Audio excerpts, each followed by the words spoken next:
Science और general अवेयर्स लिए गए हैं जो दोस्तों सभी परीक्षाओं के लिए इंपॉर्टेंट है। दोस्तों आप कोई सा भी एग्जाम देंगे तो आपके पेपर में ये सब प्रश्न हमेशा देखने को मिलेंगे। जो दोस्तों प्रश्न परीक्षाओं में बार बार पूछे जाते हैं, रिपीट करते हैं, उन्हीं प्रश्नों को दोस्तों इस वीडियो में शामिल किया हूं। इसलिए दोस्तों आप सभी प्रश्नों को ध्यान से देखेंगे और याद करते हुए चलेंगे।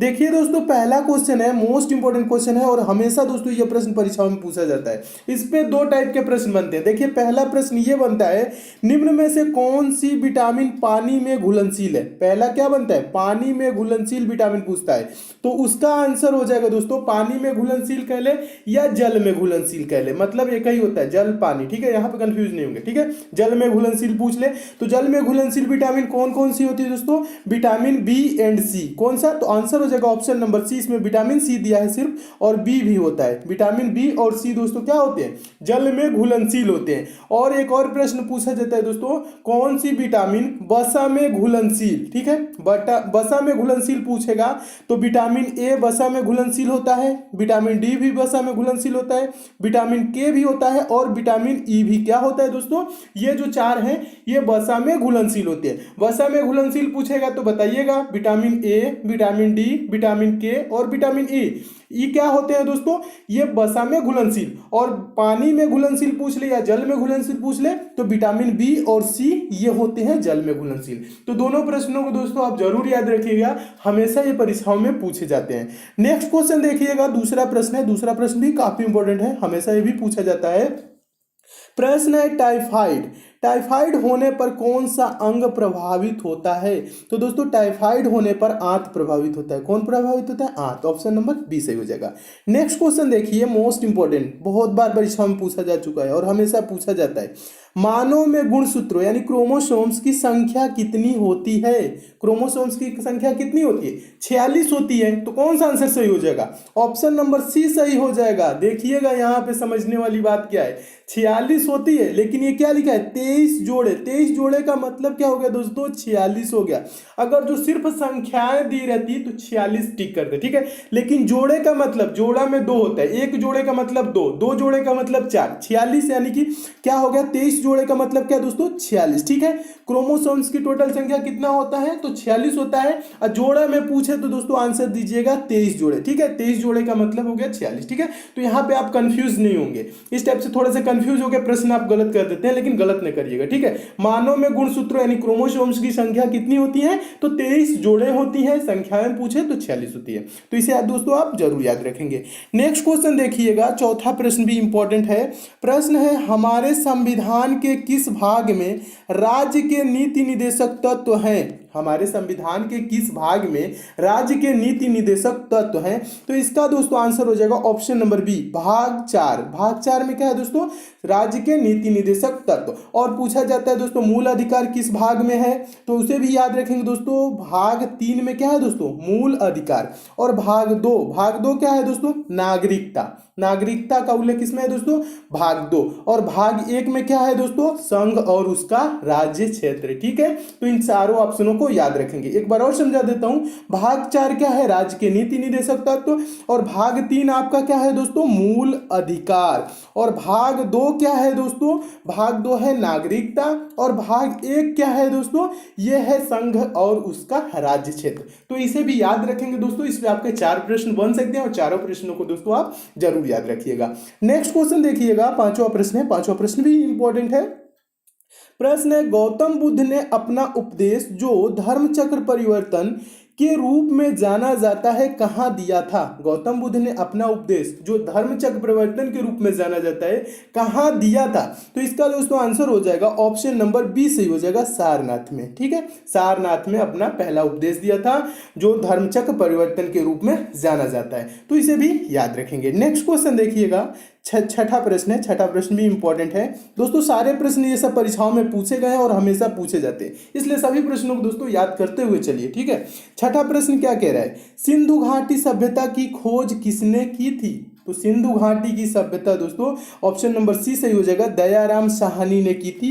1921 में हड़प्पा की खुदाई कराकर उस पर सिंधु घाटी पे क्या किया, प्रकाश डाला। ठीक है, कब हड़प्पा की खुदाई कराई थी दयाराम साहनी ने, तो 1921 में, डेट भी याद रखेंगे। नेक्स्ट क्वेश्चन देखिएगा, सातवां प्रश्न। सातवां प्रश्न भी महत्वपूर्ण प्रश्न है। खजुराहो मंदिर का निर्माण किसने करवाया था? तो इसका आंसर क्या हो जाएगा? ऑप्शन नंबर डी, चंदेल वंश ने खजुराहो मंदिर का निर्माण कराया था। तो ऑप्शन नंबर कौन सा हो जाएगा? डी सही हो जाएगा, इसे भी याद रखेंगे। अगला प्रश्न देखिए, आठवां प्रश्न। आठवां प्रश्न भी इंपॉर्टेंट है, ठीक है। देखिए प्रश्न क्या कह रहा है, भारत और पाकिस्तान दो स्वतंत्र राज्य बनाए गए। भारत और पाकिस्तान दो स्वतंत्र राज्य बनाए गए शिमला सम्मेलन द्वारा, क्रिप्स प्रस्ताव द्वारा, कैबिनेट मिशन प्लान द्वारा, भारतीय स्वतंत्रता अधिनियम द्वारा। तो इसका दोस्तों आंसर कौन सा हो जाएगा? ऑप्शन नंबर डी सही हो जाएगा, भारतीय स्वतंत्रता अधिनियम द्वारा बनाए गए।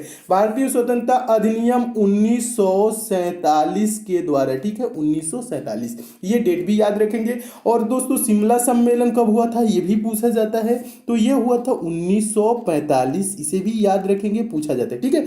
और क्रिप्स प्रस्ताव क्या था दोस्तों, ये कब हुआ था? तो क्रिप्स प्रस्ताव 1942, ठीक है, 1942, इसका भी डेट याद रखेंगे। Cabinet mission plan, cabinet mission योजना, ये भी पूछा जाता है दोस्तों। तो कैबिनेट मिशन बहुत बार पूछा जा चुका है, कैबिनेट मिशन योजना, ठीक है, यानी कैबिनेट मिशन प्लान, तो 1946 इसका हो जाएगा डेट, ठीक है। सभी डेटों को दोस्तों आप जरूर याद रखिएगा, हमेशा ये दोस्तों परीक्षाओं में पूछे जाते हैं, तो सारे डेट को आप नोट कर लीजिएगा और याद रखिएगा।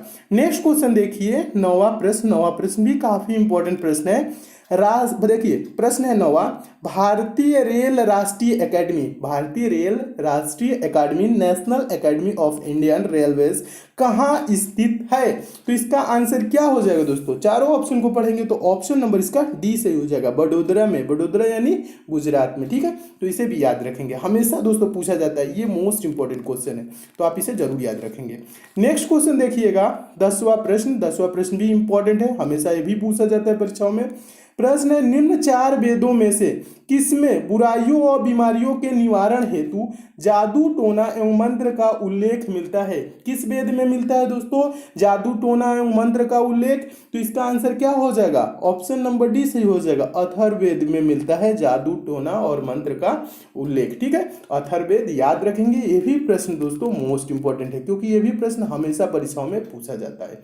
नेक्स्ट क्वेश्चन देखिए, 11वां प्रश्न। 11वां प्रश्न भी काफी इंपॉर्टेंट है।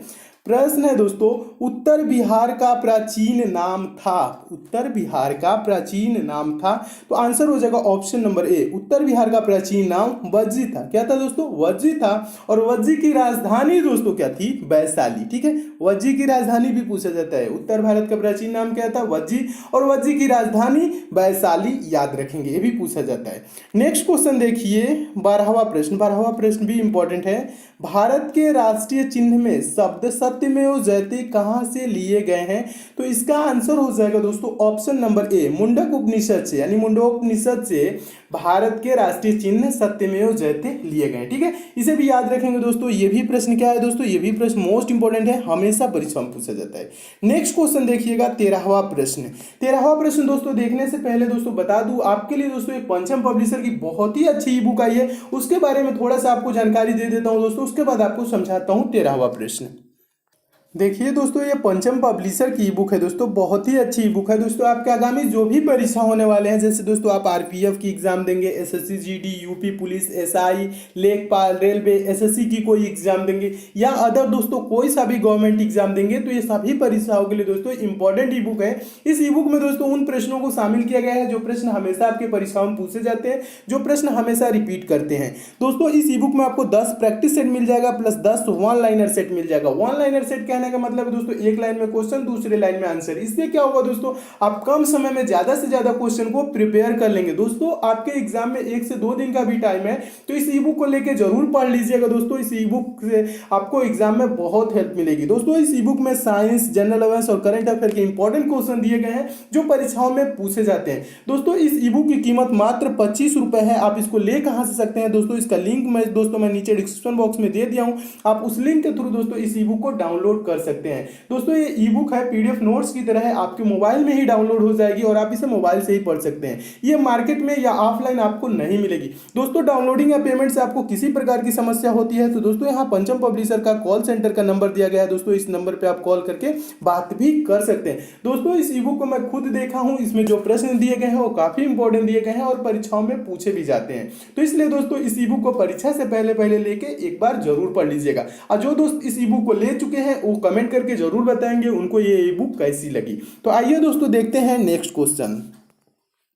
देखिए दोस्तों 13वां प्रश्न है। 13वां प्रश्न भी इंपॉर्टेंट है, हमेशा पूछा जाता है परीक्षाओं में। प्रश्न है दोस्तों, संसदीय और विधानसभा चुनाव के लिए भारत में मतदान की न्यूनतम आयु है। भारत में मतदान के लिए न्यूनतम आयु किसके लिए दोस्तों? संसदीय यानी लोकसभा और विधानसभा, ठीक है, इसके लिए पूछ रहा है। तो कितनी न्यूनतम आयु है, कितने वर्ष के हो जाएंगे? तो हम संसदीय यानी लोकसभा में भी और विधानसभा दोनों में चुनाव होगा तो उसमें हम वोट दे सकते हैं यानी मतदान कर सकते हैं। तो दोस्तों दोनों के लिए क्या है दोस्तों? 18 वर्ष है, ठीक है। तो इसका आंसर क्या हो जाएगा? ऑप्शन नंबर सी सही हो जाएगा।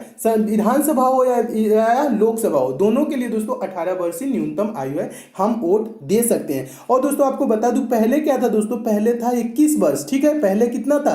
21 वर्ष के जब होते थे तब हम मतदान कर सकते थे, लेकिन 21 से क्या कर दिया गया दोस्तों? 18 कर दिया गया। कब किया गया दोस्तों? 61वें संविधान संशोधन के तहत। यह प्रश्न पूछा जाता है दोस्तों, हमेशा पूछा जाता है कि किस संविधान संशोधन के तहत मतदाता की आयु 21 से 28 कर दी गई। तो आंसर याद रखेंगे दोस्तों, 61वें संविधान संशोधन के तहत मतदाता की आयु 21 वर्ष से घटाकर 18 वर्ष कर दी गई। तो इसका आंसर क्या हो जाएगा? ऑप्शन नंबर सी सही हो जाएगा। तो आप इसे जरूर याद रखेंगे। नेक्स्ट क्वेश्चन देखिएगा दोस्तों, 14वां प्रश्न है, पूछा गया प्रश्न है जय हिंद का नारा किसने दिया था? जय हिंद का नारा किसने दिया था? सुभाष चंद्र बोस जी ने दिया था। तो आंसर कौन सा हो जाएगा दोस्तों? Option number C, SC Bose लिखा है, यहाँ पे कंफ्यूज हो सकते हैं आप। एससी बोस का मतलब यस से सुभाष, सी से क्या हो जाएगा? चंद्र, और बोस से, ठीक है, बोस तो दिया ही है, ठीक है। एससी बोस का मतलब सुभाष चंद्र बोस जी ने, ठीक है, जय हिंद का नारा दिया था। ये नारा भी पूछा गया प्रश्न है।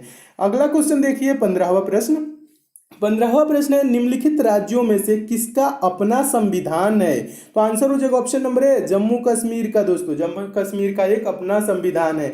और यह भी पूछा जाता है दोस्तों, जम्मू कश्मीर को किस अनुच्छेद के तहत विशेष राज्य का दर्जा दिया गया है? तो अनुच्छेद 300 कौन सा है दोस्तों? 370 है। कौन सा है दोस्तों? अनुच्छेद 370 के तहत जम्मू कश्मीर को विशेष राज्य का दर्जा दिया गया है, ठीक है। तो इसका भी आंसर याद रखेंगे, यह भी पूछा जाता है। नेक्स्ट क्वेश्चन देखिएगा दोस्तों, 16वां प्रश्न है। 16वां प्रश्न भी काफी इंपॉर्टेंट है।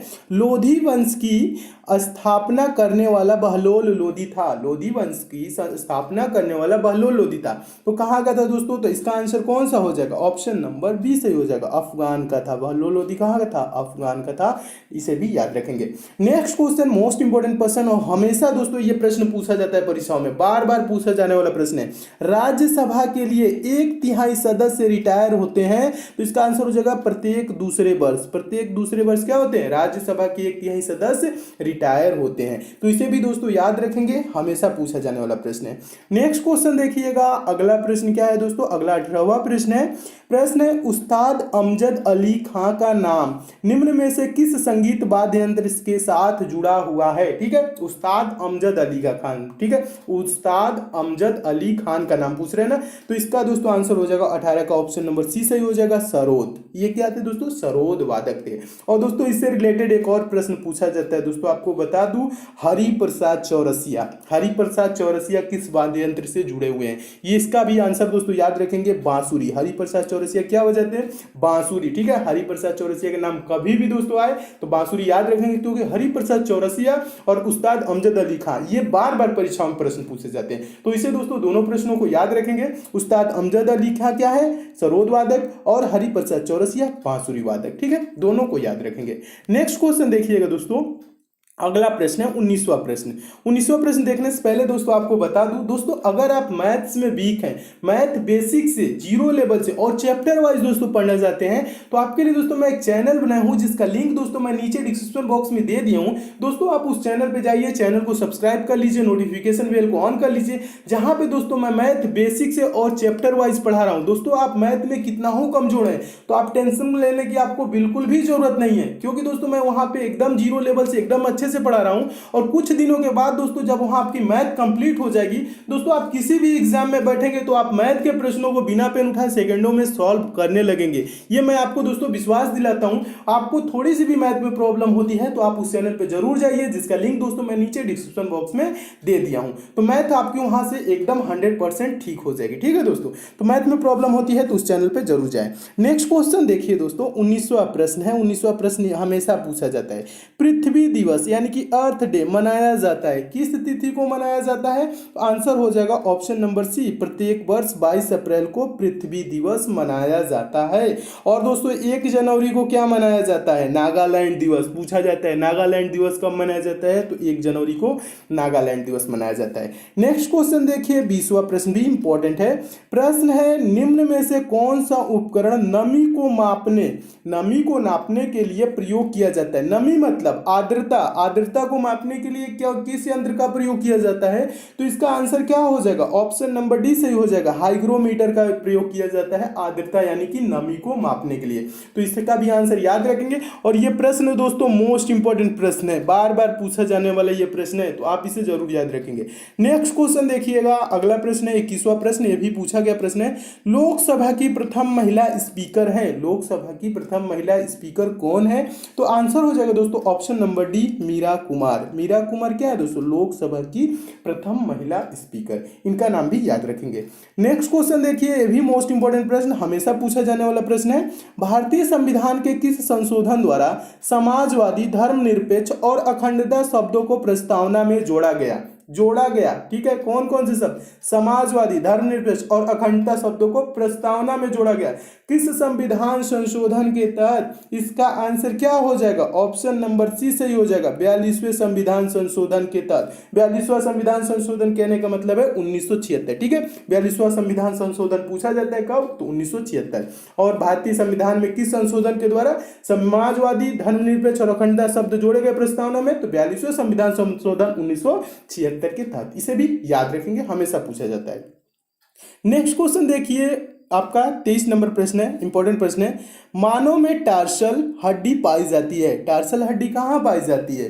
तो इसका दोस्तों आंसर क्या हो जाएगा? ऑप्शन नंबर ए सही हो जाएगा, टखने यानी कि एंकल में पाई जाती है टार्सल हड्डी। ठीक है, तो इसे भी याद रखेंगे, ये भी प्रश्न पूछा गया है। नेक्स्ट क्वेश्चन देखिए, मोस्ट इंपॉर्टेंट प्रश्न और हमेशा दोस्तों ये परीक्षाओं में पूछा जाने वाला प्रश्न है, तो आप इसे जरूर याद रखेंगे। प्रश्न क्या कह रहा है? गिर नेशनल पार्क निम्न में से किस राज्य में स्थित है? तो इसका आंसर क्या हो जाएगा? ऑप्शन नंबर ए सही हो जाएगा, गिर नेशनल पार्क गुजरात में स्थित है। और यह दोस्तों शेर, सांभर, सुअर, तेंदुआ के लिए प्रसिद्ध है। किसके लिए प्रसिद्ध है? शेर, सांभर, सुअर और तेंदुआ के लिए प्रसिद्ध है। नेक्स्ट क्वेश्चन देखिएगा, अगला प्रश्न है 25वां प्रश्न। 25वां प्रश्न काफी इंपॉर्टेंट है और यह भी प्रश्न क्या है दोस्तों? मोस्ट इंपॉर्टेंट है, क्योंकि यह भी प्रश्न बार बार परीक्षाओं में पूछा जाता है। देखिए प्रश्न है, संविधान सभा की अंतिम बैठक कब हुई थी? संविधान सभा की अंतिम बैठक कब हुई थी?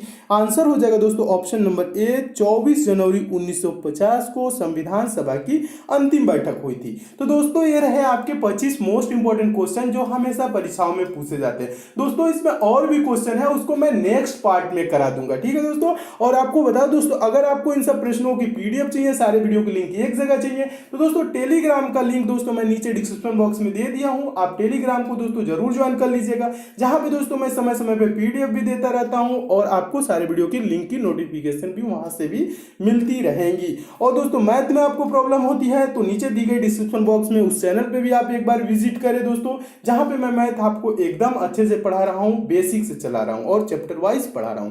तो आपको मैथ में प्रॉब्लम होती है तो उस चैनल पे भी जरूर जाए। और आपको बता दोस्तों, आपको ये सारे प्रश्न जब अच्छे लगते हैं दोस्तों, तो वीडियो को लाइक भी किया करें।